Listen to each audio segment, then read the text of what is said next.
So a few years ago, I created a YouTube channel called 7 Codes of Football. My intent was to make videos that were highlighting the different codes of football found all around the world. And I had started by making extreme beginner's guides. The 3 videos I had made were for American football, Canadian football, and Rugby Union.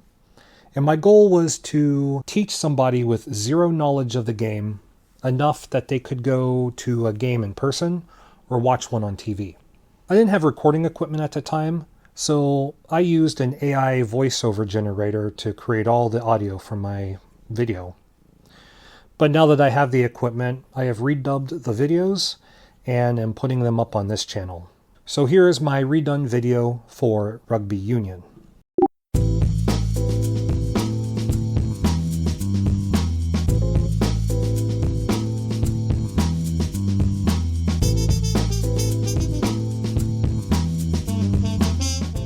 Welcome to my beginner's guide to Rugby Union.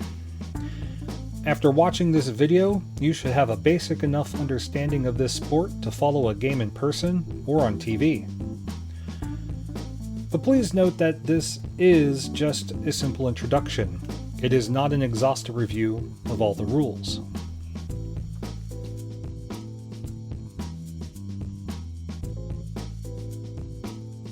Two teams play against each other with 15 players. Each player has a specific role on the field. When a rugby team has the ball, their objective is to attack the other team's goal area to gain points. Without the ball, the team's objective is to defend their goal area and try to get that ball back. The team with the ball will try to move forwards towards the opposition's goal area. To do this, a rugby player has 3 options. First, running with the ball. This is easy enough. Have the ball in hand and then run.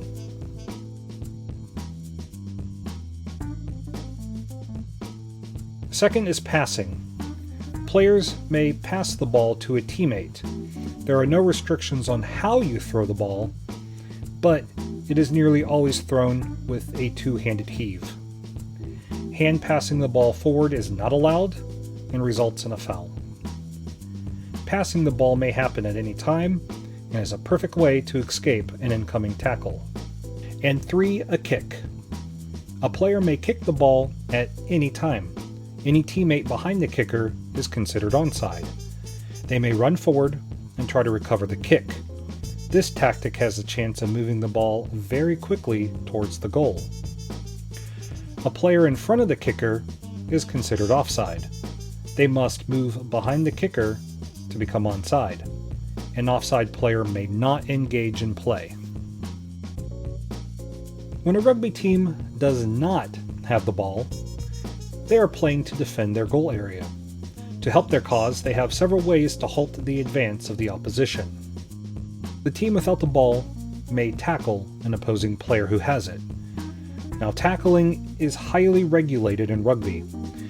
A player may not tackle above the shoulders, and they must wrap their opponent in their arms, as pushing or charging with the shoulders is illegal. Tripping with legs and feet is illegal as well, but an ankle tap is allowed. It is also illegal to tackle a player that has jumped to catch a ball until they have landed. When a player with the ball is brought to the ground in a tackle, they must immediately release the ball.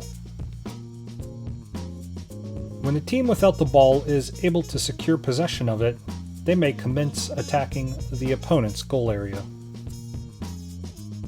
There are times during the game when the team without the ball can contest for possession.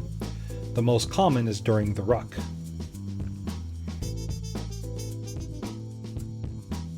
When a player is tackled, they have to release the ball. If a player from each team has engaged with each other to fight for possession over the ball, a ruck has formed. Once this happens, players may not use their hands on the ball, only their feet. Once the ball is free of the ruck, the ball may be picked up and normal play continues. When a player holds up the ball carrier and a teammate of the carrier comes to support them, a maul has formed. The team that has the ball must keep the maul moving forward. If they are held in place for 5 seconds, they must play the ball, or the official will call the ball dead and the opposition gets possession. Now, in some situations, to restart play, a scrum is formed. The 8 forwards of each team bind together and then interlock with the other team. The team that is granted possession by the official will then feed the ball into the scrum. Players will then try to use their feet to hook the ball back towards their teammates, while also attempting to push the scrum forward. Use of hands is only allowed once the ball has exited the scrum. In rugby, possession of the ball is never guaranteed. A live ball can be grabbed and claimed by anyone in the field of play. Some common ways possession can change hands include an interception, when a player passes the ball but the other team catches it. Stripping the ball. This is straight up stealing the ball from the hands of the other team. The jackal. The laws of rugby stipulate tackled player must release the ball. Now, if the tackler is able to get over that player and steal the ball before a ruck is formed, he may gain possession.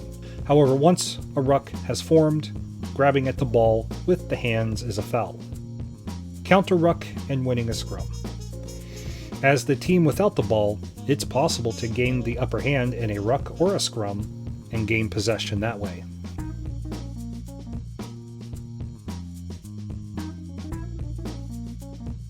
When the ball leaves the field of play through the side, a lineout is awarded to the other team. Players from each team will line up, and a player from the team awarded the lineout will throw it in.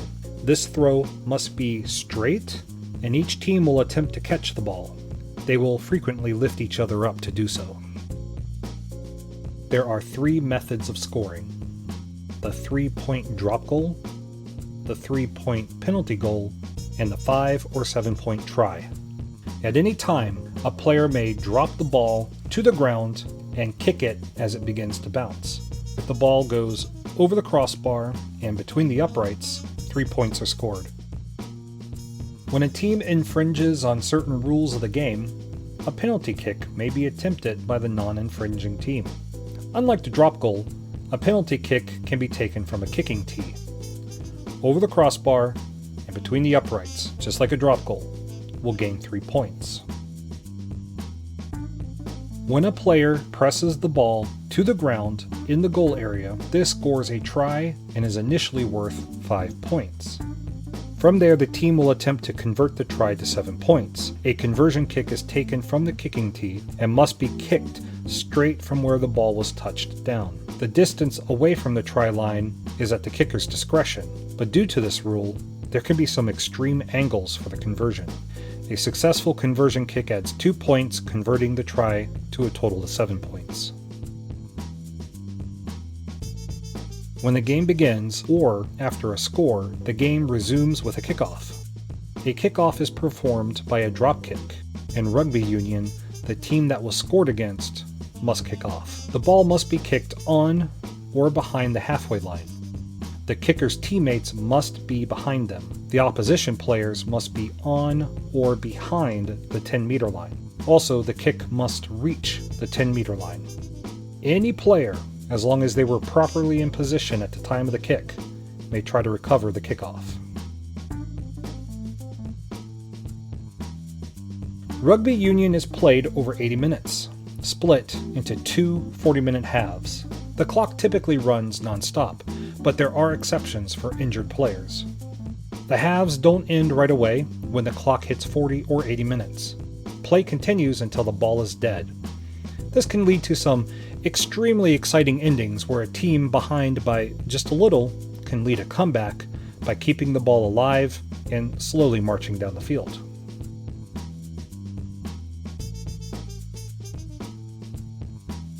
And now for a quick summary. You've got 2 teams of 15 fighting over an oval-shaped ball. Through running, passing, and kicking, they try to either ground the ball into their opponent's goal area or kick the ball through the goalposts. At the same time, they are defending their own goal area by tackling the ball carrier and trying to gain possession of that ball.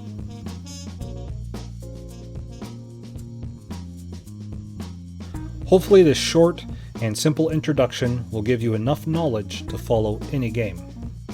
But it doesn't end here. There is so much more to know about the game of rugby union. So, start by watching some games, maybe find some helpful fans, ask some questions in the comments below. Thank you, and I hope you enjoy rugby union.